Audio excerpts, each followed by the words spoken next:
This is a More Than Just Podcast production.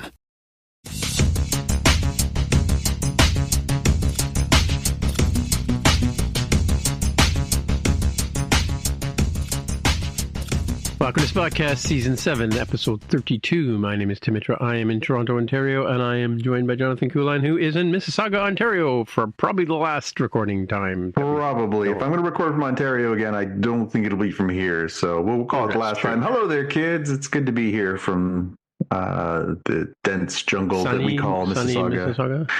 Mr. Mississauga. The dense jungle of people and stuff. I'm so used to my country life now. Yeah. Mm-hmm. All right. Well, I only had one fact check thing. I couldn't remember the name of the podcast that I've been getting the Easter eggs for Andor recaps from, and it's Screen Crush is the name of the YouTube channel that I've been getting those tidbits from. But yeah, that's it. And then we can move on to the headlines. And Jonathan's got a pile of headlines, and I have one. I got a pile of headlines, and not only do I have a pile of headlines. It's like you're like the Florida Panthers, and I'm like the Toronto Maple Leafs. All right. See that, like two people in our audience are going to get that. Yeah. Well, I've got some Star Trek news. That's the most exciting before you get into that, though, so I saw it today somebody posted on Facebook. You know, one of those Amber Alert things you get when people go missing or kids go missing, whatever. It said Amber Alert, Austin Matthews not been seen in the last 72 hours. Harsh. I saw more than a few very nasty, not to digress, folks, we'll get to the news, very nasty posts on social media. One, somebody was selling their Leafs jersey on a Facebook marketplace as toilet paper, and another one that was barbecuing their Maple Leafs jerseys. It's a tough time of year to be here in the Greater Toronto area, folks. It's a good time to get a deal on a Leafs jersey. That's right. If you want to buy a Leafs jersey, you can get one real cheap. They don't go up in value. Just be careful what somebody might have smeared on it. That's true. All right, let's start with the headlines, and we've got some Star Trek news. This is great. So we've been talking about Star Trek Strange New Worlds Season 3. We are very excited. All we knew that it was coming is this summer, and now we have a date. It's coming on Thursday, July 17th, exclusively on Paramount Plus in the United States, and also here.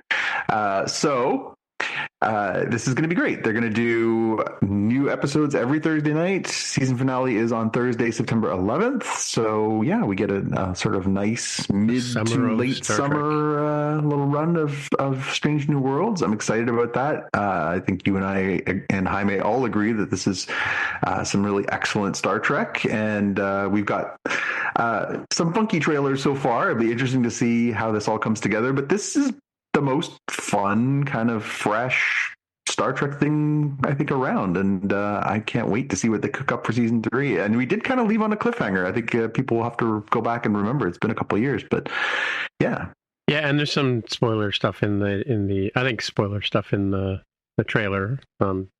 Some Nurse Chapel, Spock action, things like that. Bedroom Eyes and morning breath and all that kind of stuff. That's right. I've said too much. That's right. And some holodeck action too, which is weird because they didn't have the holodeck on the Jim Kirk Enterprise. I'm sure they'll have a great excuse for why they suddenly have one. Mm-hmm. Yeah. Right. Yeah. Cool. Looking forward to it. Yeah. And we've also got a little more Star Trek news. Double your Star Trek news. There's a good story that is out here about the fact that Prodigy, which obviously has gone through its ups and downs, having debuted on Paramount Plus and then moved over to Netflix for Season 2 in most markets, but not Canada. Apparently it's going to need a new home again soon. So the rights that are being held for Netflix around the world for Star Trek Prodigy are going to lapse, and there is no known future home for where this is going to go after December 31st, 2025. So we're back to where we were with this franchise when Paramount decided, Paramount's parent companies decided they didn't want to have this on its airwaves anymore and got rid of it. The home of Star Trek, not so much being the home of all things Star Trek. And now we might not have anywhere you can get this. But on the bright side, if you are a fan, your mileage may vary. You can actually get this by going to your local retailer and purchasing it on DVD or Blu-ray, or you can actually get the download of it. So if you really want it, you can keep it and have it without having to worry about the streaming services. But if you are a more casual fan and you just want to be able to flip it on or throw it on for your kids or watch it later at a later date, you might be out of luck. So yeah, it's kind of a weird situation. The show's just sort of like the Trek that no one wanted. Yeah, and I don't know that I would suspect that it might be on sale on on the iTunes and the Google Play or whatever it is that Android people do. So they can watch it there, right? So yeah, I mean, it's hard to say. These things. Sometimes they're they deliberately obtuse. They find ways to shove them in the corner, but who knows? Yeah. By the way, I just stumbled across Pluto TV again. I just flipped it on the other day, and there's a whole Star Trek channel, original series channel there, and it doesn't look like it's not the new letterbox format. It's the old 4:3 ratio. So I haven't watched a full episode yet to see if it's the original low grade sci-fi special effects, right, and titles that I remember when I was a little kid. I miss, Yeah. Anyway, speaking of old Trek. Old Trek indeed. All right. Well, let's move on for some Trek to some cool crossover news. So this one will hit our couple of different audiences here. So news just broke today that there is going to be a new Slayer in town, and she's got a familiar face. So we had already talked about how they're going to reboot Buffy the Vampire Slayer with Sarah Michelle Gellar coming back and sort of taking on more of a mentor role, and then a younger Slayer sort of rising up to take her place of her teenage vampire slaying character. And very excited to find out today that it was actually going to be this young woman who we have seen before. Her name is Ryan Kiera Armstrong. She was famously on Star Wars Skeleton Crew, which we watched earlier this year. And yeah, she's going to be the new lead. I saw a very sweet video on Sarah Michelle Gellar's socials this afternoon where it was the Zoom call where basically Sarah tells Ryan the good news, and Ryan is crying and so excited and so happy, and Sarah says, like, from the second we saw you walk in the door, we knew that you were going to be the one, and yeah, so it's a really sweet moment. And I mean, I thought she was a really impressive young performer in Skeleton Crew. She definitely, she was going toe to toe with Jude Law at some of those scenes, which that can't be easy. And I think she seems like a great candidate. I'm looking at her IMDb. I'm kind of curious as to see how old is she. She's 15. Yeah. She just turned 15. So yeah, it's interesting too, because they were doing the sort of teenage high school stuff in the original Buffy, but everybody seemed a little more actually mature than the characters. Now, that was very trendy back in the 90s to have like adults playing teenagers. It's interesting that they're actually hiring Ryan, who is a young woman, a teenager, to be in this role. Obviously, it could be a year or more before we finally see this show, so she might be well into her 16th year. But it's still interesting that they're hiring somebody who's an actual teenager to do this. So yeah. Interesting. I'm just looking here on her page. She's also played in Firestarter, which is the old Drew Barrymore role, right, in the remake, I guess. Yep. Cool. Yeah, very cool. I think she's going to be great. I think I was impressed by her performance in Skeleton Crew. And again, considering for so many of these roles, they often hire sort of unknown, lesser known. I mean, she's already got a pretty impressive resume for a young person, and I think she can do great. Yep. American Horror Story. She's been Moral War. She was in Black Widow. Yeah, a few things for sure. Cool. All right. And speaking of everything old is new again, we've got news this week that we are going to get some familiar faces, as we speculated, when we get the return of Daredevil next year for Born Again Season 2.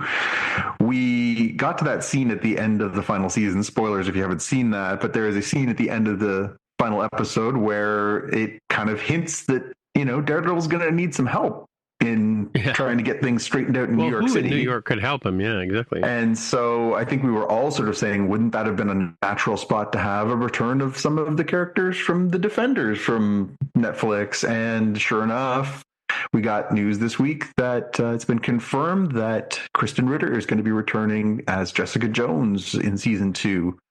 She was present at Disney's upfront presentation in New York City this week and was very happy to be talking about how much she loves the character and how happy she's back doing this. Hopefully this is not all we will see of Kristen Ritter playing this part, because I thought her portrayal of Jessica Jones was amazing, and I thought that was probably 1A, 1B with Daredevil as my favorite of those Netflix series.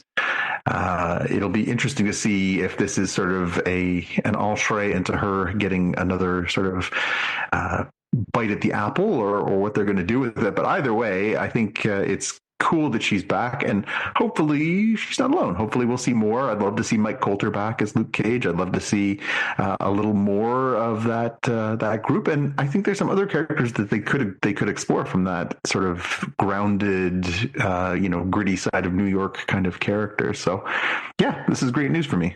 Yeah, cool. Definitely looking forward to that. Couple trailers this week, and good ones at that. So we got our first full trailer. We had a teaser, but we got our first full trailer for Ironheart, the new Disney Plus series based on Riri Williams, who is from. Is this an Iron Man sort of? It is and it isn't. So it's kind of got its feet in a couple of worlds. She was the character was introduced in Wakanda Forever. She's this genius young engineer who, kind of blows everybody away. And in that movie, she designs herself a suit of armor, and she does actually go and, sort of take on an Iron Man-y kind of role. But she's also, she's kind of got ties to that Wakanda world. She's kind of got ties to the Tony Stark world. And in this trailer, we see her sort of, starting her post-Wakanda life back in the United States. It looks like she's at MIT. It looks like she's, in the Boston area working on, doing her research. She wants to do something great. We see her in glimpses of her building her new set of armor. And we also see her being mentored by a mysterious figure who may or may not have the best intentions for her. Comic fans will recognize the character that is playing her adversary in this as Parker Robbins, who is the Hood, great character from Marvel Comics, and a very complex one, a very interesting one, not a straightforward good guy, bad guy, but very kind of gray guy. So those always make for really interesting bad guys. Anyway, we're going to get 3 episodes premiering on June 24th on Disney Plus. Did you have a chance to watch this? What'd you think? I did. So she's sort of a girl genius who builds a suit in her STEM sessions, or yeah, I mean, it seems like that's how they're playing her. Is basically she's as smart as Tony, and but obviously bringing her own her own sort of style to it, and obviously that relates to her blackness, and it relates to her upbringing, and it relates to her youth, and so I think it's gonna be a different spin on that sort of sort of character, but yeah, pretty cool. Yep, cool. The other trailer we got was a more robust trailer for Superman, James Gunn's new movie coming out in July. This one was much more detailed than the previous one. It actually had some dialogue. It wasn't just sort of, these iconic shots of Superman doing Superman things. Here we actually get David Cornsweet, and we get actually dialogue, talking to different people, and a little more sort of character. We get like a lot of different looks, and it still looks pretty iconic, but it also has a little bit more, there's a movie here and not just a series of really pretty, scenery. And there's some pickups from the Donner versions too, because there's the Lois Lane interview at the beginning. I watched another sort of behind the scenes thing, and there's also, and sort of the typefaces also pick up from the Donner era Superman. And they're playing some of it. It sounds like an homage to the John Williams soundtrack as well, the score rather. There's definitely You own a dog? The fanfare, the trumpet fanfare from John Williams' score that's so iconic. I still think it's funny. Everybody gloms onto to Star Wars, obviously, and that is an incredible one. But that 1978 Superman score is amazing, like absolutely iconic. Have they not been using it in other Superman? The only one that they used it in was the Man of Steel, because the Man of Steel was kind of a sequel. They kind of kept it in that same Donnerverse kind of vibe, but they went away from it when they did not Man of Steel. What am I thinking of? Superman Returns. That's what it was. Superman Returns used it. With Man of Steel and Batman and v Superman, and they didn't use any of that stuff. So yeah. Amy Adams, Lois Lane. Yeah. So and Kevin Costner is his dad or Uncle Ben or whatever. Yep.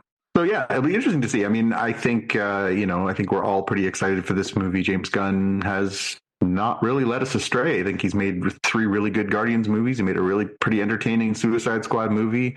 And Peacemaker is, we'll talk about in a minute, is, a really fun and funny TV show. So I have high hopes for this.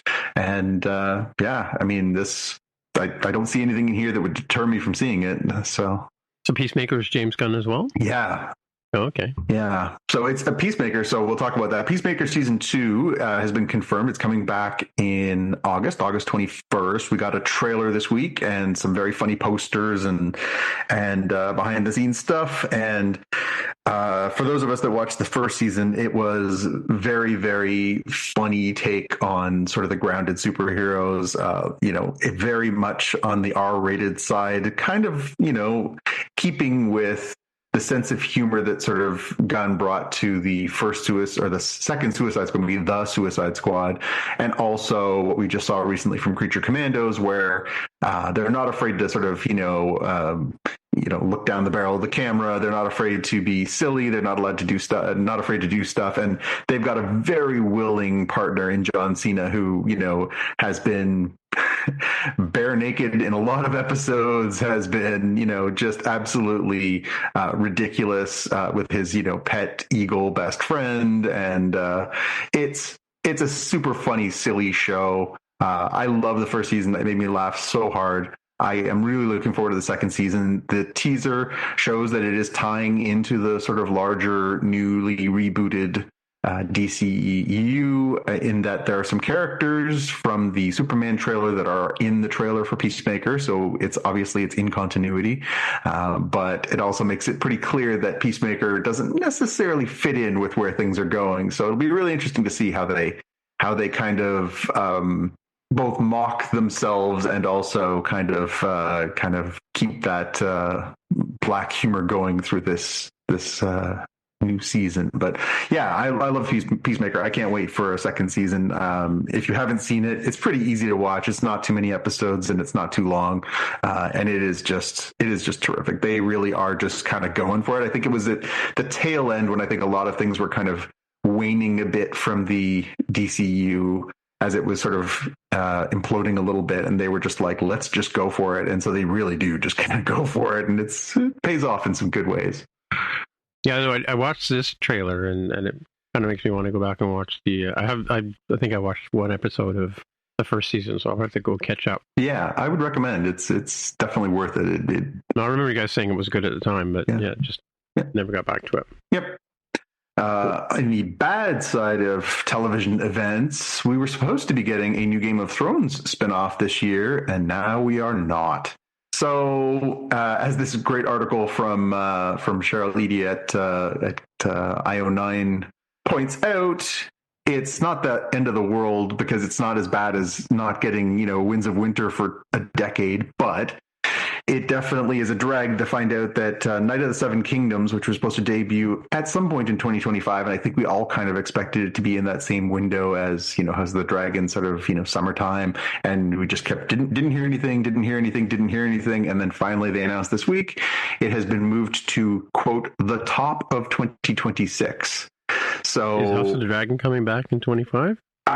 No, House of the Dragon is not coming back until it will. Again, the speculation was it could be next year, but they just started production in March, so it's possible now with this moving into beginning of the year. So we'll say, for the sake of argument, January, February. I'd be surprised if we saw House of the Dragon next year. I'd be surprised if we didn't see House of the Dragon move into the following year, but. That is purely my speculation. I think they just want to kind of space these things out. But it's too bad. I was looking forward to this series. I mean, obviously, we're still going to see it. It's just too bad that we're not going to get it into the window we thought, because that means that we will have a completely Game of Thrones free year again, which is not great. Okay. And another returning series, we've got a date for Fallout Season 2. I have not watched this yet. Tim, I know you watched it, and I think I watched it as well. So speaking of shows that I need to catch up on, it's coming in December. So we know that they were getting that, and they've already confirmed they're doing a third season. So if you are a fan, you're getting lots of it. Yeah. There's Walton Goggins and Ella Purnell. So yeah, pitter patter. Yeah. You think this is? You're excited for this one? You're looking forward to seeing where it goes. Did it end on any kind of like cliffhanger, or did it just sort of end? Trying to remember. Well, it kind of. I mean, there are some loose ends, I think, intentionally, but but it does sort of wrap up. I mean, it's kind of like, it's a bit like Silo in the sense that they discover there's a world outside, and they discover that there are other Fallout shelters that are. I mean, that's part of canon in that game, is that there's all these different sort of versions of the Fallout shelters, So I think it's interesting where it goes. So there's some really cool hardware, and they have their own little sort of. It's a game vehicle, like in Borderlands. There's that little android that runs around, the Jack Black android that runs around and explains the game to you. In this thing, there's kind of like this wrist device that you wear on your arm that the people in the Fallouts wear, and that's the game interface that sort of gives you the where you got the menu and you can look at your inventory and you can do research, stuff like that. So that's kind of a cool little vehicle that they do use in the TV show as well. So it's entertaining. I mean, it does kind of have a beginning, middle, and end to the arc. But there are there's some characters like the Walt Goggins. I forget what they call him, but he's sort of an undead. He's the ghoul, isn't he? The ghoul, yeah. He's dead but not dead kind of thing, and he's kind of like Walt Goggins. He's kind of his own person. Yeah. I think they chose the right actor to play that role, right? So, you got to admit, he's a pretty unique performer. Yeah, for sure. Cool. Looking forward to that one. Mm-hmm. And I'm calling this one HBO Max The Old Coke. I don't remember back in the when I was a teenager, they came out with New Coke, and they rebranded it New Coke, and it tasted different, and everybody went, I like the old Coke. And so that's why we ended up having Classic Coke, which was the old Coke rebranded as Classic Coke. And then eventually New Coke just went away. And so if you have a can of New Coke around, hang on to it, because I'm sure it's worth something. But in that same vein, 2 years ago, Jaime brought the story to us that HBO Max would be known as Max, and that I guess they happily went along with that. And Warner Brothers announced today that, in fact, I even heard on the news today that it's now going back to HBO Max. So they've thrown out the new cans and they've brought the old cans back, and I guess there's a whole bunch of interns, incinerating coffee cups and stuff like that with the Max logo on it, and so they're going back. And we talked about Max I think 2-3 episodes ago, where they changed the color of the logo. So yeah, clearly they have more time on their hands than they know what to do with, right? So. Well, and they have gone through an ownership change during that as well. So I personally, I never understood why you would, HBO is such a brand.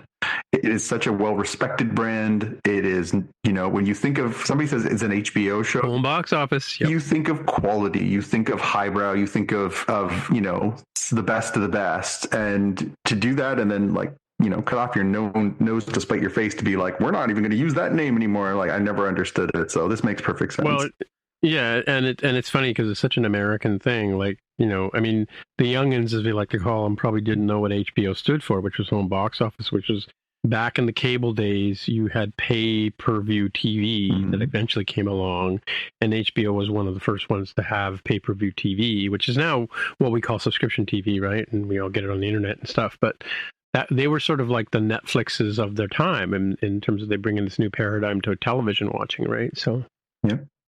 And then Pluto TV and Timu, or what's the other one? Tubi, yeah.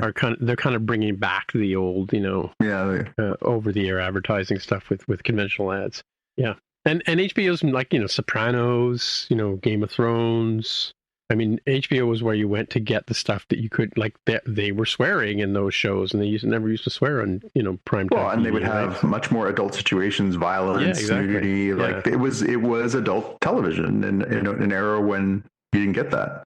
Well, Sopranos is probably like the one thing I can think of that most people would know. But what was before Sopranos? What was the big shows on HBO? I mean, Oz was a huge hit.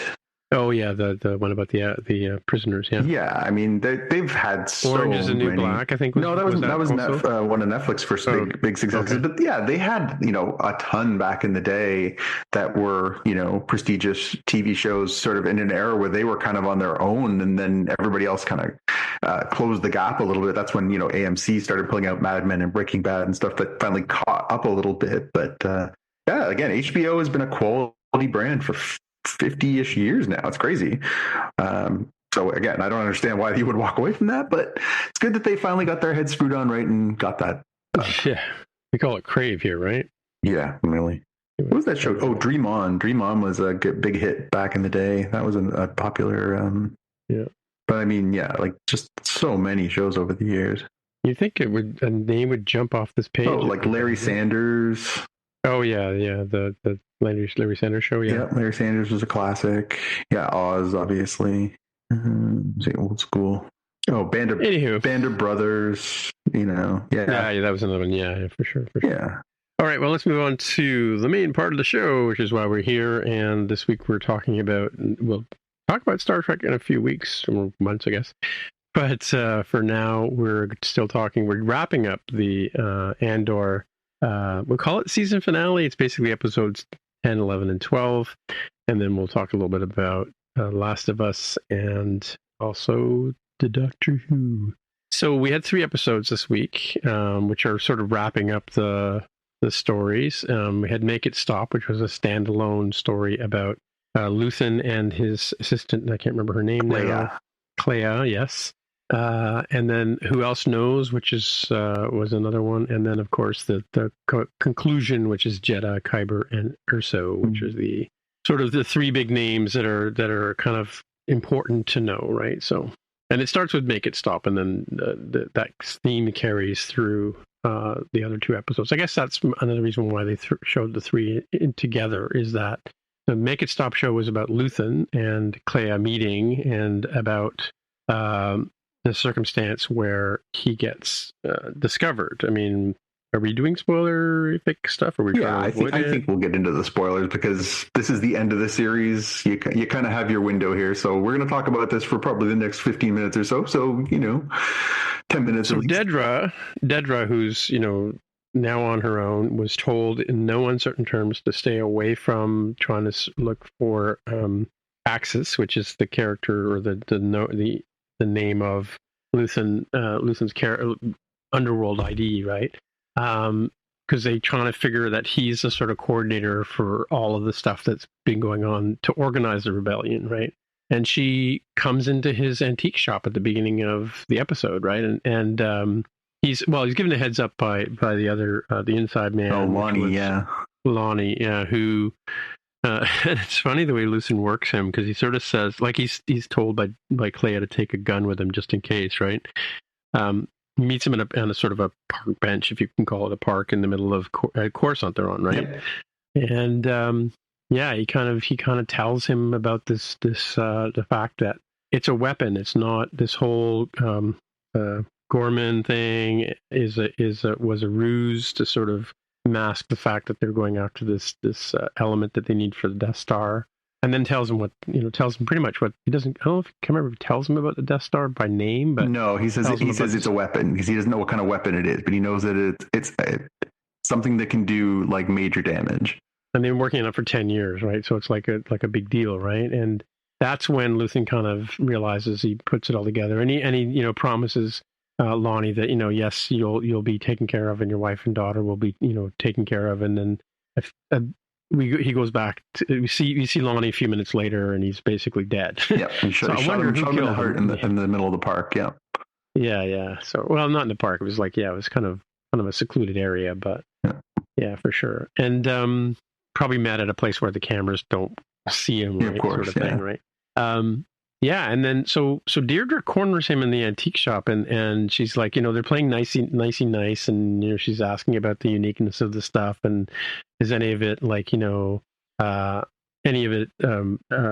forged? And he says, well, there's some questionable pieces. He says, this one, for example, he pulls out this big, really dangerous looking knife kind of thing, and says, this is one that we're not 100% sure about. And she says, well, what about this one I've got in my case? And she brings out the piece of the Imperial thing that Andor originally steals for Luthen, right? If I remember, from the first episode, I think. From right at the beginning of the first 3 episode arc in season 1.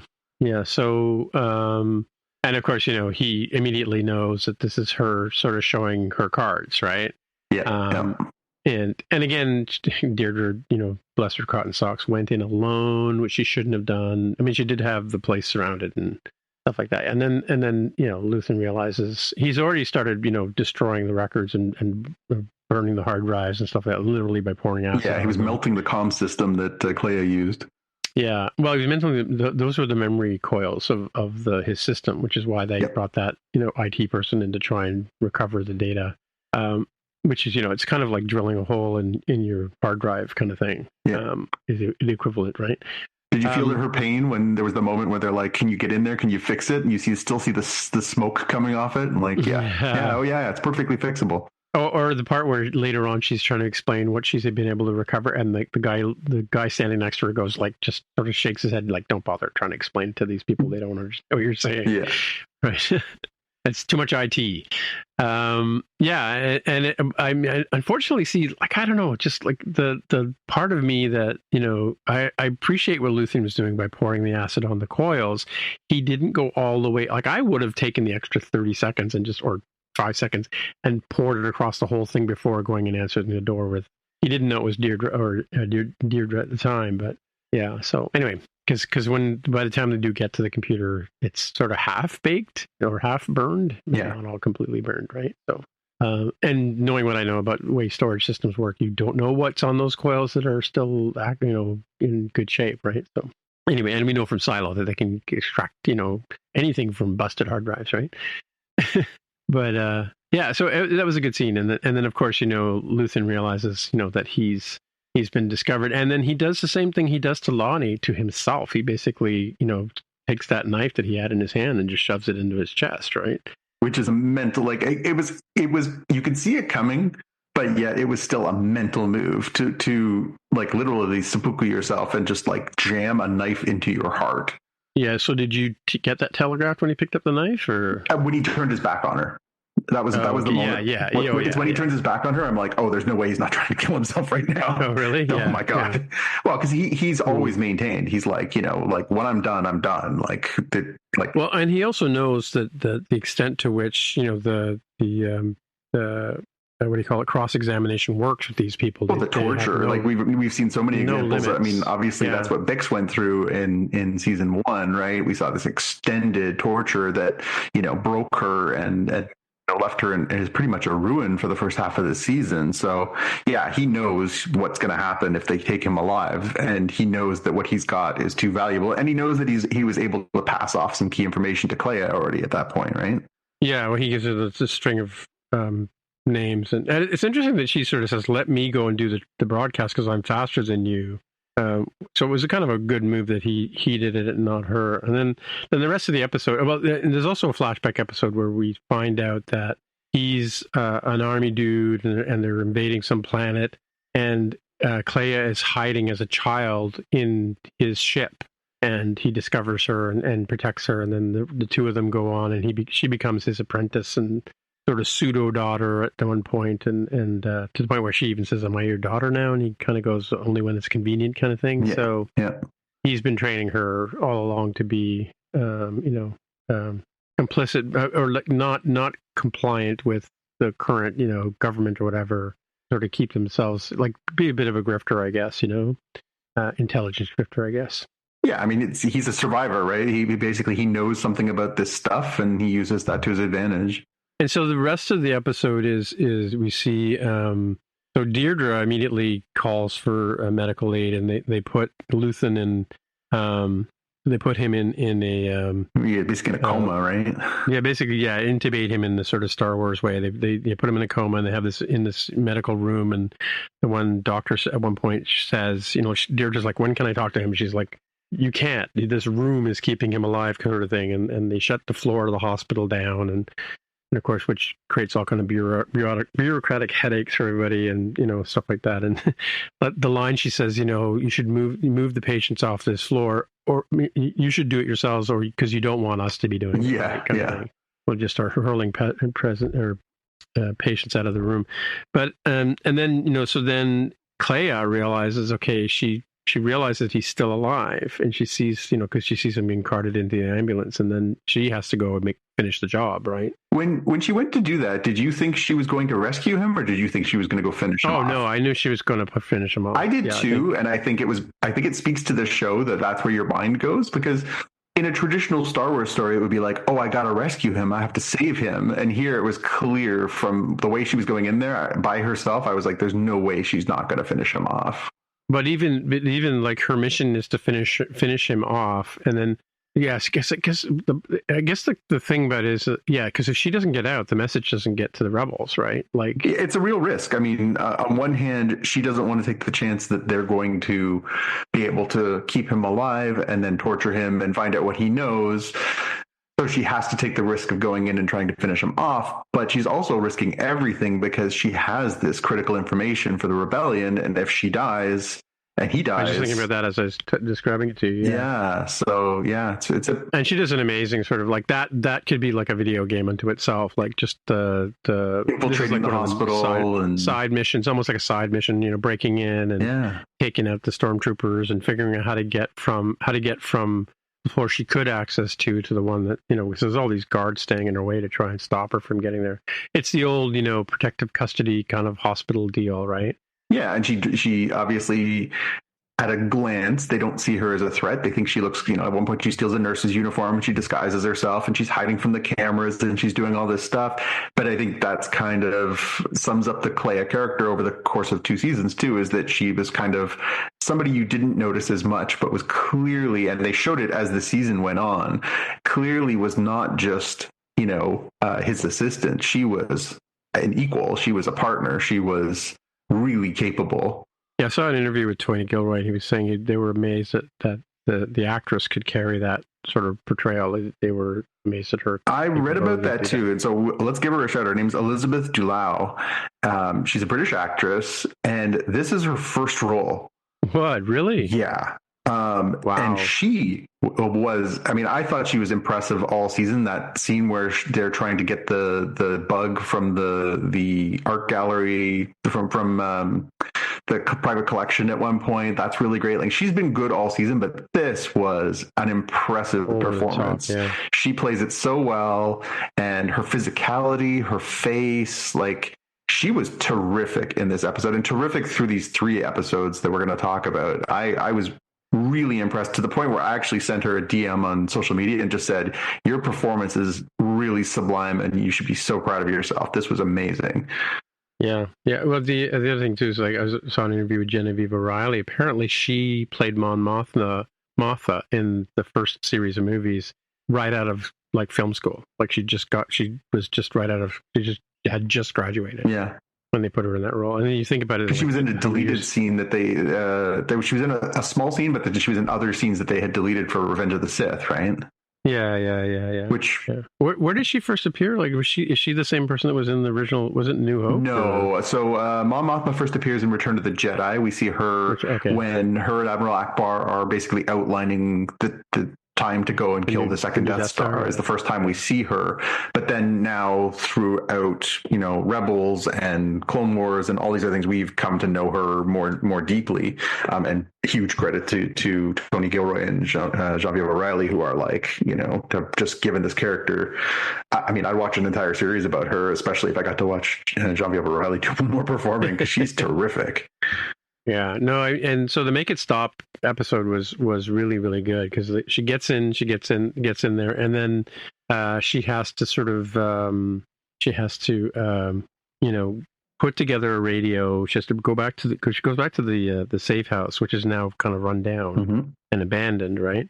And she digs into the walls and pulls out the parts of the radio, puts it together, and starts sending the message, and hoping that somebody from Ferric or somebody from the rebellion will see it, right? Well, and they make a point to say that, the way that they were staying under the Imperial radar was by using basically like Morse code, like pulse bursts, as opposed to actually trying to speak to one another. They were using signals, which was so old tech that they thought that was how they could get around it. And it worked until a point.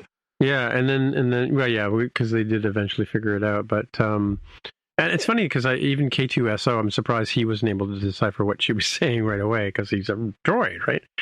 But, Data could figure that out. I guess it depends what your programming is, right? Yeah, that's true. He is not fluent in over 6 million forms of communication. No, that's true. And yeah, he was on a protocol droid.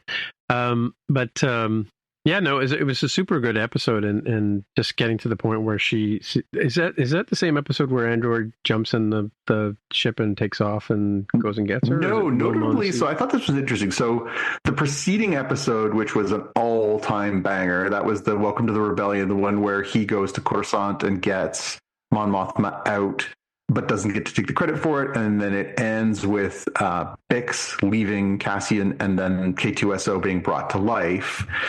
And to go from that to 1 year later, and to not have any Cassian, any K2, anybody, no Mon Mothma, it's just Dedra and Lonnie and Luthen are the only characters in this episode. Obviously Dedra, but it's all set on Coruscant. None of it has to tie into the larger rebellion yet, and I think that's a really bold move to sort of jump ahead, because you kind of do end on it's a standalone episode, like I said before. It's just about this particular. Well, and it really sets the stage for the final two, but it also.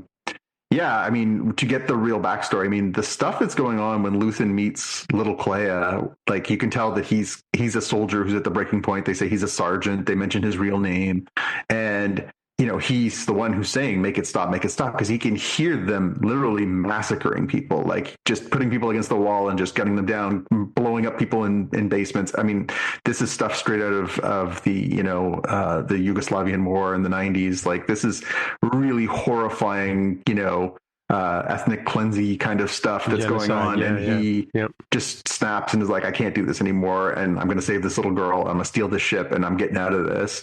And to sort of understand that that's his motivation going forward, to the point where, like, he's so bought in that he's, willing to stab himself through the heart, and that Clea is so committed to the cause that she's willing to let him go, is, again, it's a really terrific episode. And also the downfall of Deirdre, right? The final downfall. Well, and it really picks up. The next scene is like the next episode where. Yeah, she gets so Dedra we mentioned she gets arrested basically because she as first she's accused of being a spy, because it turns out that Lonnie had accessed her stuff, and they're like, well, why did you do this? And she's like, I didn't do anything. Like, but never. I mean, her password was Palpatine 123. I mean, like, yeah. Was it Dave? Was it Dave that on our? Dave. Yeah. One of our regular listeners and contributors on our Slack channel, Dave, pointed out that the ultimate lesson of these final episodes is always. Do a better job protecting your password, because that was a downfall of all this, is that Lonnie, the character who had been their undercover man inside the ISB, goes to Luthen and says, like, I had access to Dedra's basically private server. She had all this information. I read it all. What about her emails, right? Yeah, and basically, like, we have to do something about this. Like, this is worth blowing everything for. Lock her up. Yeah. Lock her up. And so not only does Dedra screw up by going to try and take Luthen alone, when it wasn't even her mission, like, it had already been given to the other guy, Hirt. And So she wasn't supposed to be there. She does it by herself while Hirt is away, and then she also does it and screws it up so badly that Luthen ends up practically killing himself. And then they find out about her, getting this access that had led to this huge cascade of events. So, yeah, that's where we pick up episode 2 of this week. Who else knows? Where Dedra is being interrogated by Krennic, which was a great scene as well. Where he's basically like, say the words.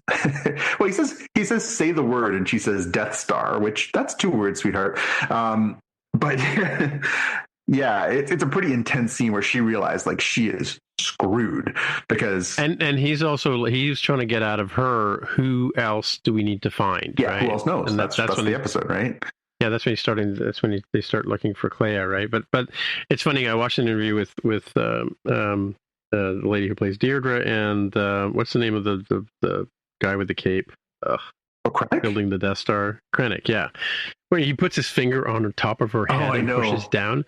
Apparently, she said she wasn't expecting that, but she thought as he's pushing his finger into the top of her head, this is such a good scene. Well, I mean, Ben Mendelsohn is a terrific performer. Obviously been in a number of great things over the years. And man, honestly, I don't think there's been a better chance for him to really bite off and chew pieces of scenery than playing Orson Krennic. It was so nice to see him. He was only in a little bit this season, but he steals every scene that he's in. He's so good. Yeah. So good. Yeah. But yeah, he basically... And it's funny if you see him in an actual interview, he's a very animated person. Oh, absolutely. Right? Like he's constantly moving. And yet in this thing, he's perfectly still. Yep. Right. And intense, just this intensity. Oh, yeah. He's a magnetic performer. He's terrific. But yeah, so we get this great interrogation scene where he's basically like, hey, you screwed it up really bad here because not only did your screw things up, but we may have the biggest leak in the history of our empire here. And everyone is starting to freak out as they realize, like, the truth about the Death Star is out there. The rebels are going to find out if we don't contain this. So they realize they have to basically lie about Kleya and tell everyone that she's contagious and they need to have her arrested. But meanwhile, she's already holed up in the safe house, so she's not going anywhere. And she starts reaching out to Wilman, who then gets Cassian and Melshi and K2SO on board, and they basically bolt the rebel base at Yavin to go and save what they think they're going to save Luthen. And yeah, basically they head to Coruscant on this rescue mission, which turns into one of the more suspenseful, stretches of a very suspenseful and thrilling series where basically, everybody's closing in on Kleya in the safe house. We've got, that the one Imperial IT tech figures out like, oh, we can track this signal. And so we get this kill crew coming in who are gonna take them out. We get Luthen and we get Cassian and Melshi going inside with K2 waiting behind, and then we basically get this very suspenseful building. Like, are they going to get there in time? Are they going to get there in time? And this episode ends with them just basically like about to catch them all, right? So lots of good tension, lots of good, just building up. Like, I mean, again, it's weird because we talk about the prequel problem all the time. In this one, we know Cassian lives. We know Melshi lives. We know K2SO lives because they're all going to, spoilers for Rogue One, but they're all going to die in a couple of weeks. So, it was really good that they were able to capture that. But I think it's, particularly at this point, they've done such a good job through that first episode that focused on Kleya and Luthen to make us care about Kleya, and she's clearly kind of unraveling, and she has this information, and that it's going to get spread, but the question is she going to die? And it's all those ancillary characters through these episodes that you're worried about. You're worried about her, you're worried about Vel, you're worried about like these sort of other characters that we've come to really like in this series that you're like, are they going to make it? And so we go from that cliffhanger of like they're gonna catch them to the final episode, Jedha Kyber Erso, where K2SO decides that he's bored and goes so not only do we get the Imperials closing in on Cass and Melshi and Kleya, but then we get K2 going in and just basically mopping up the floor with Imperials. Well, he realizes that The signal's been jammed. They shut the power down. They and he noticed that it got blocked. That's when he kind of goes, "Oh, what's this?" And he kind of starts thinking about it. And he can't communicate with Cassian, so he figures out, smart robot, I'm going to go and check out the situation myself, because. Yeah, and he starts flinging around them like Barbie dolls, right? Yeah. And that scene was really, again, obviously the stun grenade goes off, Cassian gets hurt, and so does Clea. Melchi's better, but it's looking kind of grim, and then K2 comes to the rescue and saves them, by basically killing all the Imperials, including Kirt, right? We finally, who was like the weirdest bad guy, because he's so super intense, but he's just kind of this little shrimpy guy, and Yeah, and well, even the when he was talking to, and he gets to a couple of episodes ago when he gets the plum assignment that Deirdre screwed up, is he kind of leans on, even goes to Deirdre and asks her for advice when she's in jail. And to be fair, right? she gives it too. Yeah. She's trying to mitigate. He's I'm trying to throw you a lifeline here. If you at least help me apprehend her, we can contain this, and maybe you'll make it out in one piece. And she's the one who tips them off to look for these signals, right? But so we get this pretty intense sort of action scene to start the episode. And then Cass and Melchi and K2 take Clea back to Yavin 4, and the rebels are mad because he once again disobeyed orders, once again got involved with Luthen, who they've all kind of turned their backs on. At this point, Luthen and Saw are both persona non grata with the larger rebel alliance. They both are on the fringes, right? And and yet Yavin wouldn't exist if it wasn't for Luthen. That's kind of the crux of this last episode, and they kind of finally give him his due, where he has this terrific speech in the first season about I sacrificed myself for a future that I'll never see, and he's right.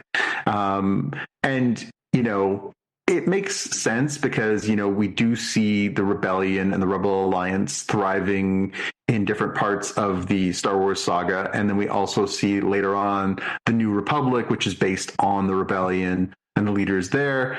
But obviously we've never heard of Luthen before, because obviously he wasn't created until this series came along. But they've wound this character into the creation of the rebellion so well that when Cass stands up to council and says, listen, you guys can crap all over this guy all you want, but the reality is none of you would be here if he wasn't doing what he was doing when he was doing what he was doing, and you owe him, and by proxy you owe an opportunity for Clea to tell you what she knows.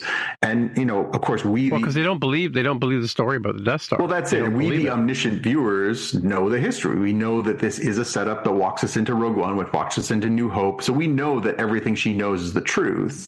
And, of course, we're rooting for her to get the truth and set things into motion. And also at this point, it's clear that this episode is leading straight into the events of Rogue One, because we're starting to see all the pieces fall into place that basically set the stage for where we find Cass and Melchi and K2 and Mon Mothma and Draven and all these characters in the Rebel Alliance at this point. We see all the pieces sort of falling into place. He's also at the end of the show, he's going off to meet the guy, I've forgotten his name, Tibik or something like that. Yeah. And the one he ends up shooting in the beginning of Rogue One. Yep. Right? Yep. Yeah. I mean, it's and we'll talk about that as well. But it basically, this episode plays out with the rebel group finally coming around, taking the chance, listening to Clea, and then But they have to send, even Mon Mothma sends Val to sort of talk to her directly, and because they know each other, yep. Val and Clea, right? And get the sense of is this story real, right? Yeah. Yeah. She's the one that stands up at the end and says, "Yes, go. I believe you," kind of thing. And because even Bail Organa doesn't believe Andor and Clea, right? So, although they never talk to Clea directly, they send Val, right? Yeah. And then, we then settle the board. So we know that, Cass and K2 are flying off to the Ring of Kafrene, where we meet them at the beginning of Rogue One. And, it's a pretty dramatic scene there. We do get a nice moment between Vel and Cass where Vel's like, hey, you're better with Bix. You should find Bix. And he's like, yeah, I'm going to get around to that. And it was just like, no, you're not. And then we kind of got to check on all the characters because Partagaz, who is the head of the ISB, when they basically show up and he knows that he's going to get screwed as well because he was responsible for Dedra. By Palpatine. Yeah. And exactly. So he's like, excuse me, I just need a moment. And then you hear pew pew as he blows his brains out. And then later we get to the little montage where we see Dedra in the prison, basically the same kind of prison that we saw in Narkina 5 in the first season, where, if you step on the floor, you die. And, all the horrible things we saw, Kino Loy and Cassian go through in season 1, and you realize like, oh, this is your just desserts. You don't deserve to die. You deserve to live with your stupidity and your brutality and your, all your terrible choices, and you're going to die in that Imperial prison, and you deserve that. But you were saying like the whole thing about this gray. Every character in this is gray. Like there's nobody you love and there's nobody you hate, and there's nobody innocent. Is the most important part. But as much as we're meant to hate Deirdre, she was right. Yep. Right. Yep. And as much as we hate, what's his name? Her boyfriend. What's his name? Not Kyle. Kyle's his real name. Cyril. Cyril Karn. Cyril. Yeah, I mean, like right from the get-go, he was the one, petty officer who sensed something wrong, and everybody's like, "Oh, let it go. It's a bureaucracy," and blah blah blah blah blah. He was right too in his sort of pursuit of Andor, and in fact, to the point where he, like in episode, 9, he has his final confrontation with Andor, as well as loses his life in that massacre, right? But yeah. At the hand of the rebellion dude, right? So yeah, I mean, so as much as you hate these people, I mean, like Krennic, you can dislike him supremely for his role in Rogue One and in this show, but you like he's a delicious character, right? I mean, delicious villain. Yeah, I mean, there are some characters who are definitely more shading to the black. I mean, this guy is a war criminal. There's no way around that one. I mean, Krennic was interesting. I'm not Krennic. Partagaz was interesting. Too, yeah, no, I mean, again, and they're nuanced and they're developed. I mean, I think what this series overall has taught us is that these characters, if they give them time, if they let them breathe, if they give them the depth. You just, again, I thought that Ben Mendelsohn in Rogue One was really good, but having a chance to expand and to see more of his just, deliciously villainous behavior in this makes you appreciate the character more. So when you go to watch Rogue One, you're like, you've got even more context.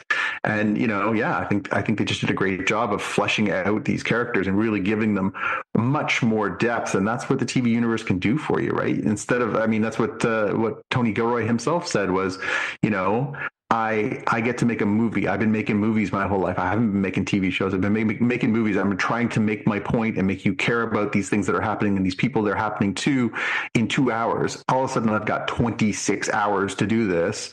What a treasure this is. What an opportunity this is to really get into who these people are and why they are the way they are and what they think and what their motivations are. And, like it or not, Cyril, Dedra, Partagaz, all these people believe they're doing something that is right. That's what makes great villains. Great villains who believe in what they're doing and believe that what they're doing is justified, those make great villains. And here we really get it. Worth mentioning that the final scene of this show and the final scene that sort of, leads us into, we see this very long walk that Cassian takes. We see him putting on his jacket and dressing in the exact kit that we see him at the beginning of Rogue One. But the final scene of this is on Minorau, which was from earlier in the season. That's the planet with all the wheat. And we see B2 Emo playing with another droid and circling around, and you're like, oh, okay, so that's good. They didn't completely forget about poor BT Emo, but We also then cut to the field and we see Bix. And, of course, it makes sense that she would go there. It's a place she's familiar with. And obviously B2's there. But we also see a little baby in her arms.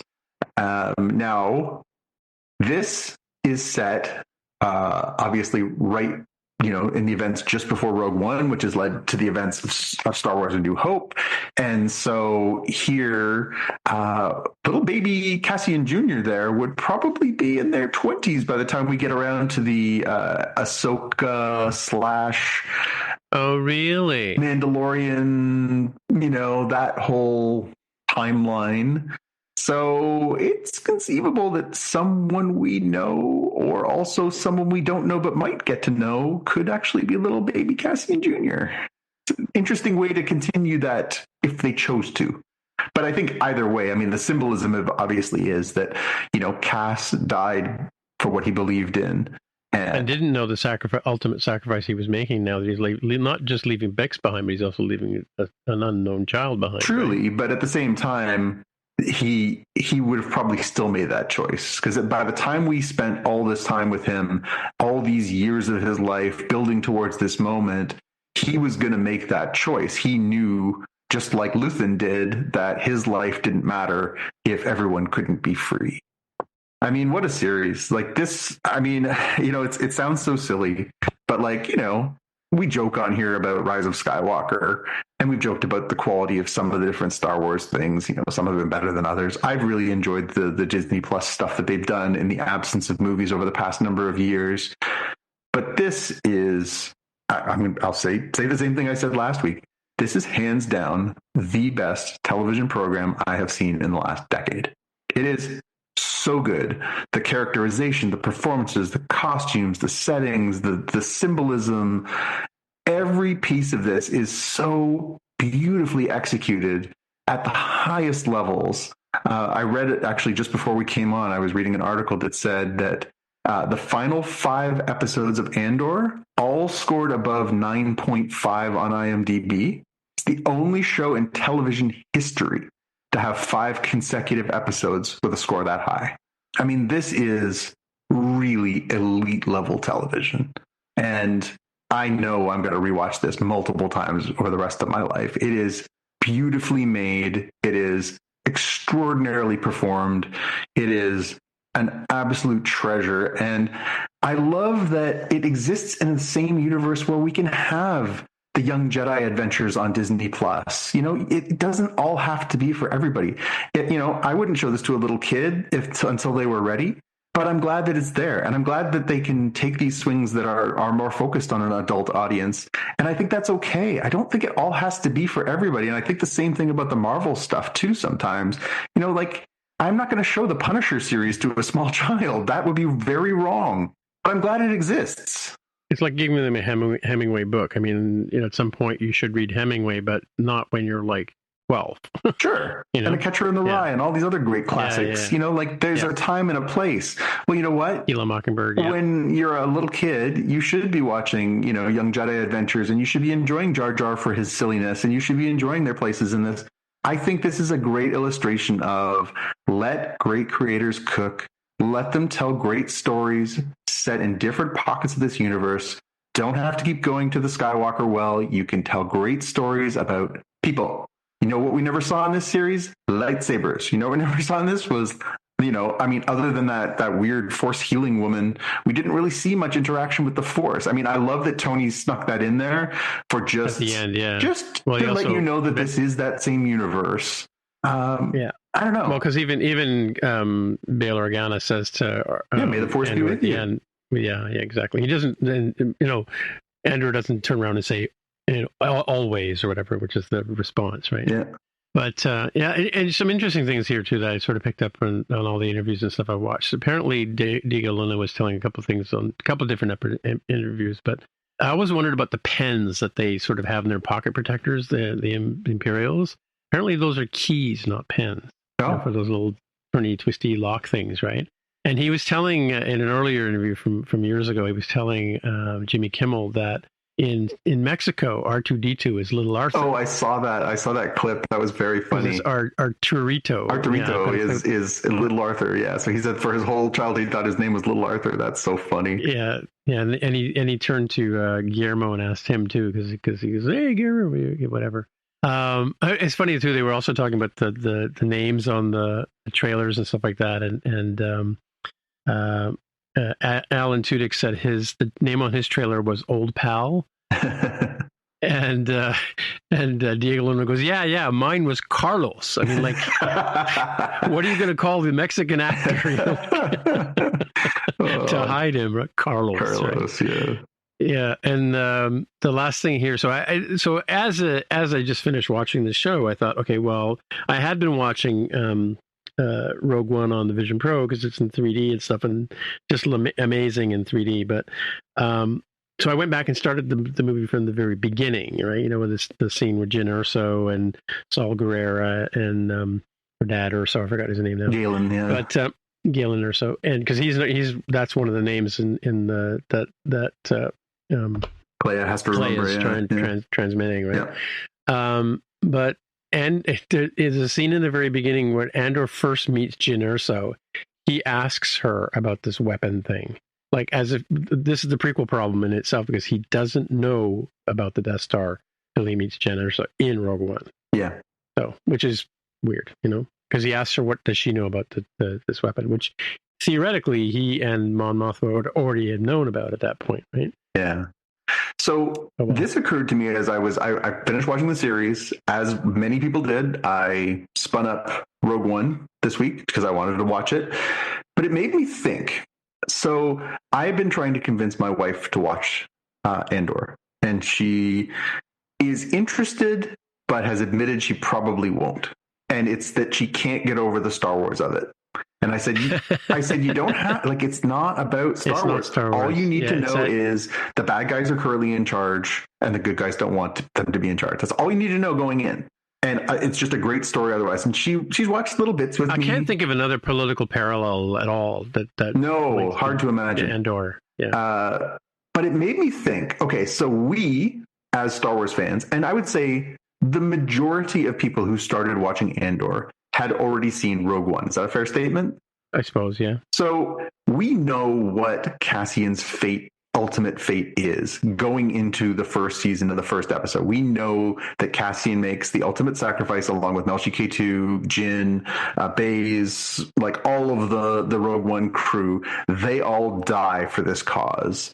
And it's, you know, the most noble sacrifice. But we know he's dead.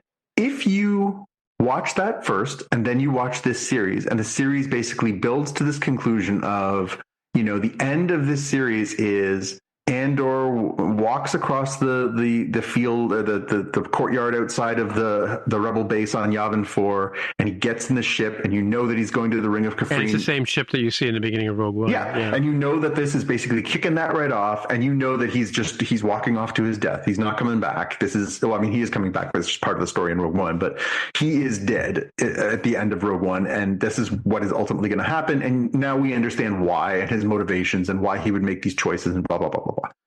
But if you were a new viewer, or you were going to recommend this to a new viewer, would you recommend watching Rogue One first or last? Because I mean, after this, after watching Andor season 1 all the way to the end of season 2, and then watching Rogue One, if you had no knowledge of this, would it be better to watch this knowing all of the things that are going to happen in Rogue One, or not knowing? But then again, would they have to watch Star Wars A New Hope first? Because we find out at the... I mean, I'm going to take it for granted that most people in the wider... There are people who haven't seen Star Wars. I mean, that's just ludicrous at this point. But I mean, what's her name? Natalie Portman hadn't seen Star Wars when she played Amidala. I mean, she was busy making movies as a 12-year-old. So I mean, we'll cut her some slack. But I think going to ballet class and stuff. Yeah, I think it's really interesting because it really made me think: would the ending of this series be as poignant and beautiful if you didn't know where he was going and what he was doing. If you got to the end of this series and you didn't know what happened in Rogue One, I'm sure there are people who have seen Andor who haven't seen the rest of, because the buzz right now is watch Andor. Every talk show you see, everybody's just glowing about this Andor show, and it's true. And I'm sure there are people. And again, I remember during season 1, they aired some of it on ABC so they could try and get some extra viewers to care about it. So I'm sure you're right. I'm sure there are people who haven't seen Rogue One who are going into this and watching this and then watching Rogue One. But it's interesting. Like, you kind of have to either Rogue One has to act as a beginning or an ending. It has to be. Like, they set this up so that you basically could finish the series and jump right into Rogue One and you get a complete Cassian story. If you don't have it at the end of this, then him just basically like walking off and flying off to the ring of Kafrene, you're like, who cares? Like, what does that mean if you don't know where he's going and what he's about to do and his sacrifice and all these things? It's a little strange. And again, I think they're making the assumption that you would know or that you eventually will know. But does it hold up? Does the ending of this series hold up on its own? Yeah, it's interesting because you're right. Like, do we all know that? I mean, well, again, this is the prequel problem. We know that Andor is eventually going to become the Andor we know in Rogue One, right? Those of us who've seen the show, right, or the first movie. I mean, like, again, like it's kind of like the clipboard problem in the end of the third Revenge of the Sith. Is that that's the third prequel one. Where they for me, they ruined the last 20 minutes of the movie by cramming all that detail in, right? But here you don't get that clipboard, no director standing with a clipboard going, we have to hit this mark and hit this mark and hit this mark. You just see Andor walking away, right, off on this new mission. And it is a little anticlimactic because you don't know, as thinking about it as someone who hasn't seen Rogue One, you don't know why is this significant? Like you said, like, where is he going, right? What's the point, right? Does that make you, would that make you want to watch Rogue One to find out, right? Yeah, I mean, like I say, it suddenly becomes not just a separate movie. It's an indelible, important part of this story. Like I say, logically, it fits at the end because obviously chronologically that's where it goes. But also watching it before you watch this informs so many of the things that become formative for us to understand who Cassian becomes. You could watch it both ways and it works. But if you watch this whole series and you don't watch Rogue One, not that I can imagine people would, it struck me as I was watching it. Again, I thought the ending of this was beautiful. I thought that it really was poignant, and it definitely it leads so beautifully into where we get to with Rogue One. But it doesn't work without Rogue One. Yeah, and it's interesting because the thing I was going to say about Rogue One was just my first impression of it.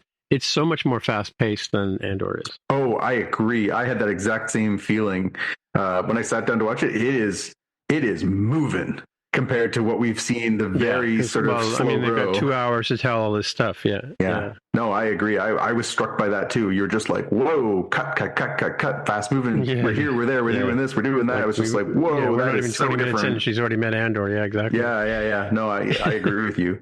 But again, wow, what a series, what a run, what an amazing thing. I really wonder what they'll learn from this at Lucasfilm, what they'll learn from this at Disney overall. I mean, this is probably the weirdest and biggest swing they've ever taken. Yeah, this is their Severance, right? So it's so far out there to let somebody like Tony, who has his very own unique vision and has been making movies for 25 years and doing his own thing, and a really terrific filmmaker, to give him this much space to take a character and a time in the history that is a little bit unexplored, a character that, we liked. I like Diego Luna in Rogue One, but I'm sure if you go back and roll the tape of us talking about this a few years ago on this podcast, we were like, I don't get it. Like, are you that curious about what happened to Cassian Andor beforehand? And then you see it and you're like, oh my God. Before the show came on. Yeah. We'll have to go back and check that out. Yeah. Again, I'm confident, that when we talked about it, we were like, why do I care about Cassian Andor? Like, why are you telling me that story when there's so many other characters? And now I'm like, oh my God, Cassian Andor's story is the best story they've ever told. But I mean, in so many different ways. Yeah. I mean, there were so many characters who were good in this show. Yeah. I hope that there's a place for the cute, for the Grogus and, for the Jar Jars and the fun and the kid friendly and all that stuff. But I hope that they continue to move forward with projects like this that aren't afraid to show you some other sides of this and show us that the war isn't just black and white, that the war is gray, and that there is a lot more to Star Wars than just, spaceships shooting at each other. There's a lot more. Yeah, definitely. Cool. I mean, it's the same as Strange New Worlds compared to the original Star Trek. Yeah. It's just a deeper look at something you love. Yeah, so much deeper, more evolved kind of. I mean, because the characterization of people in the 60s. I mean, essentially Kirk and Spock and. I mean, the episode where they're at the OK Corral is the closest to 60s television that you can imagine, right? Yeah, because they just traded their horses for, transporter beams, right? Now, a word from our sponsor. Shop the Sherwin-Williams Memorial Day sale and get 30% off paints and stains May 16th through the 26th. With prices starting at $34.29, it's the perfect time to transform your space with color. Whether you're looking to revamp your bedroom, living room, or home office, we have you covered with bold hues, soothing neutrals, and everything in between. Shop the sale online or visit your neighborhood Sherwin-Williams store. Click the banner to learn more. Retail sales only. Some exclusions apply. See store for details. Now, back to the show. Cool. All right. Well, let's get into Last of Us. The Last of Us. The Last of Us. This episode is called Feel Her Love. Feel Her Love. Yes, we find out that the scars have names, right? Or they're called the scars. Seraphites, And they're sort of culty, It's interesting that why would they cut each other's faces? But I guess that's to make them recognizable. There would be no way around the fact that you are part of the gang if you've got those on your faces. You can't play both sides, right? Well, it's like gang tattoos, I guess, right? Yep. So, Ink. Yep. Yeah. So this picks up from last week where we left Ellie and Dina in Seattle. And they were, on the hunt for Abby and her friends. Specifically, they know the location of one of the crew that was there for Joel's death, Nora, and they're trying to figure out how to get to her to try and learn where Abby is and get some of the details. We get a little bit of a tease at the beginning of this episode, which was, about the wolves and the fact that they are sitting inside this hospital, but the hospital is basically sealed off at the bottom because things are really bad down below. And so we as the audience know that is the element. And then we get this whole story about them trying to, Dina and Ellie trying to work their way through. They're trying to get there. And they, end up in this abandoned warehouse, and it's looking pretty bad for them. You get what are the smart ones called? The stalkers or is that what they are? The stalkers, the ones who are like the smart zombies? Hunters. Yeah. I forget. And they, stalkers, I think is what they call them. And eventually Jesse shows up to save them, which was a twist that, obviously, you didn't see coming because you're like, oh, this isn't going to go well. It's from the game. Yeah. Well, yeah. And then the three of them end up running into this park in Seattle, and the wolves are like, we don't go in there. And then they figure out why. It's because they see these Seraphites, and the Seraphites are basically in the middle of a ceremony where they violently and brutally disembowel one of the soldiers, and, rip his guts out and stuff like that. And it's like, whoa, okay, so nobody's good here. And, and then they get separated because the Seraphites, spot them. Dina gets shot in the leg with an arrow. And then Jesse and Dina go one way and Ellie goes the other. And Ellie's like, to hell with it, I'm going for it. And so she goes to the hospital by herself. She ends up basically finding out where Nora is and tracks her down. And then it basically is this like hunt where she's chasing her through the hospital and into the quarantine basement. Which we've already established is filled with spores and pretty deadly. And we get this really pretty nasty scene where we see the crew that had gone down there all being like absorbed into the cordyceps we basically get this pretty intense scene where Ellie is like, I want to know where she is, and starts as Nora is already pretty much guaranteed to be infected. Is the spores are in the air. That's what they pummeling her with a pipe to try and find out what's going on. So yeah, I mean, we kind of get this like, starts the episode with sort of like Ellie and Dina and this like, hopeful optimism, and sort of ends with, Ellie's brutality and just her obsession and this darkness, which we have seen in her, and we certainly saw that in Joel, that sort of relentless pursuit of what they want, right? But yeah, it was a pretty intense episode. Again, felt very video gamey. Felt very, like it kind of hit all those beats. Like, oh, we got to go into this warehouse. Oh, there's these things. Oh, we're all gonna die. Oh, we got saved at the last second. It felt very video gamey. Same thing with the escape from the woods part in the middle there, and then the pursuit of Nora through the hospital felt very video gamey too, but in a good way. Like, it definitely, as adaptations of video game material go, it's compelling. It's really good stuff. Like, they do it super well. Yeah, I mean, yeah, like you said, in a game you'd be sort of hiding in the bushes, and watching the Seraphites do the sacrifices, that kind of stuff, and trying to escape from them and take them out with your bow and arrow or whatever it is you have at the time. It's funny because as you were talking about it, I was thinking about the infected are kind of like a really minor character in this story, whereas they're a huge character in the game. Like, there are entire sections of the game where you basically have to fight your way through them or run away from them, right? But yeah, it's interesting. A good episode. I mean, from that point of view. Yeah, I'm surprised. Yeah, and again, but the brutality that it's kind of like, I don't know. It's a bit like The Walking Dead in that, how far do you have to go to survive, kind of thing, right? Because it's way beyond what any single person would be expected to do in terms of what Joel has done to rescue Ellie in the end of season 1, and what Ellie's now doing to find Abby, right? So yeah, and when the two of them get their final battle, it's going to be quite interesting, right? Yeah, because that's where it's going, right? Yep. Yeah, cool. Yeah, good show. I mean, still really compelling, sort of thing.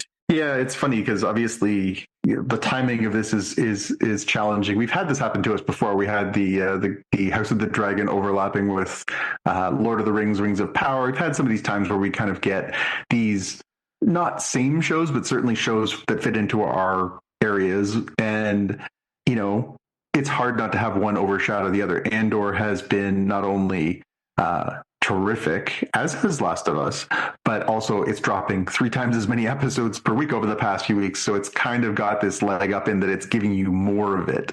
Obviously, for the last 2 episodes of the season, it's only 7 episodes this season. So we've got 6 and 7 still to come. It'll have a little more runway because it won't be head to head against Andor. But yeah, it's disappointing in its own way that we kind of haven't had as much time and or attention to pay to it because of Andor. And yeah, I mean, we talked about it a little bit a few weeks ago. Like, the quality level of this show is just as high as it was in the first season, maybe a little different just given the dynamics of the way the story had to play out and everything else. But there's been some really high level television happening here too, and it's worth flagging that this episode is not the best of the series, but it's still damn good television. And overall, this season has been really, really terrific stuff. It's just, it's a little overshadowed.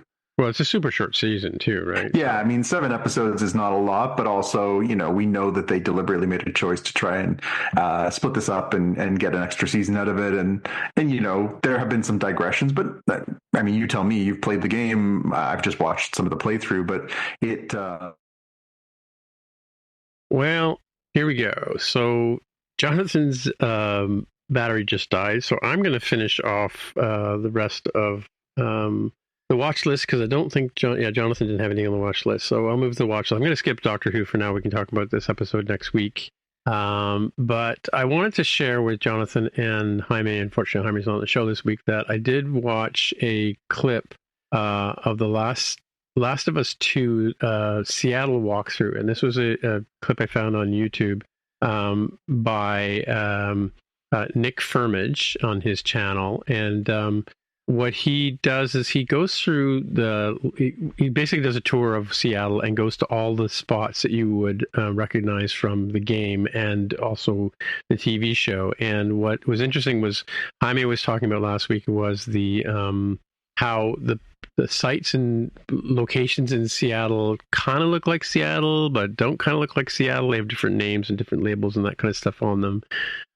So what this gentleman explains in this YouTube video is that the theater that Ellie and Dina are held up in is a real theater that really does exist, and it really is a building that exists in Seattle, but the name is changed in the game, and therefore it's changed in the TV show as well, right? So, and there's a number of locations throughout some of the more recognizable buildings. If you played the game, you will recognize these buildings in the Last of Us series, either in Last of Us 2 game.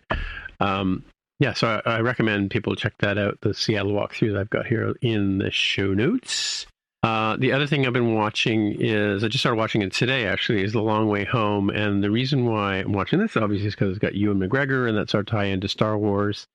The Long Way Home is the fourth series of Ewan McGregor and Charlie Boorman doing their motorcycle road trip kind of things between movies. And so this year they run vintage. This is on Apple TV Plus. So if you have Apple TV, you can watch this episode. It's a documentary, obviously, and it's several series long. The first 2 episodes are out already. The next one comes out tomorrow, Friday.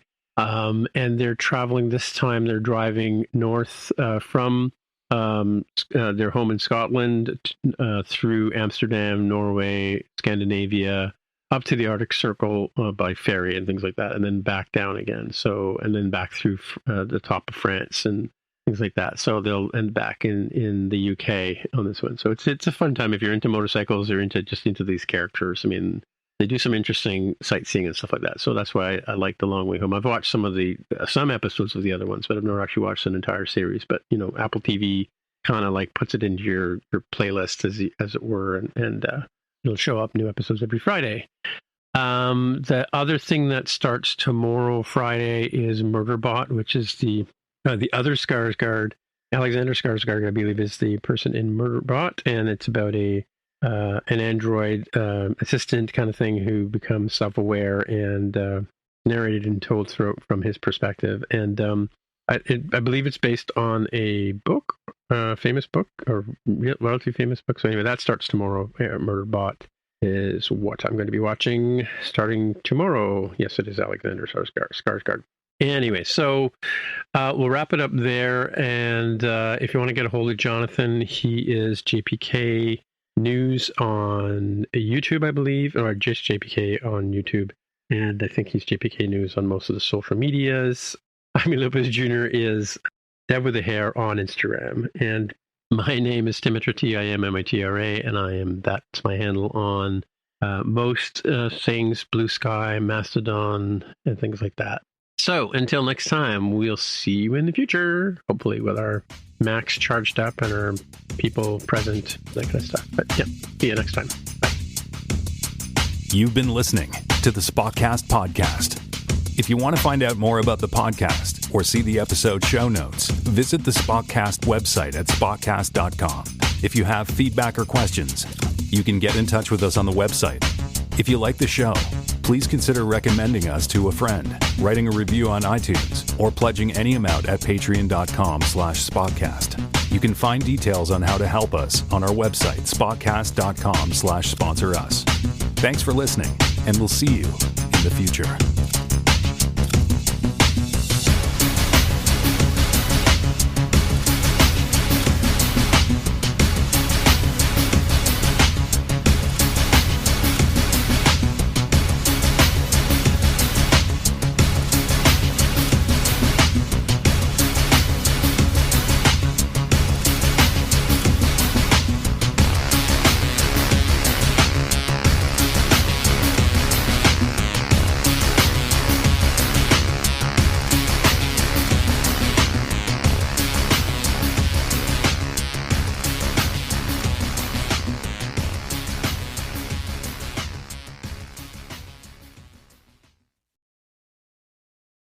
Why choose a Sleep Number smart bed? Can I make my side softer? Can I make my side firmer? Can we sleep cooler? Sleep Number does that. Cools up to 8 times faster and lets you choose your ideal comfort on either side. Your Sleep Number setting.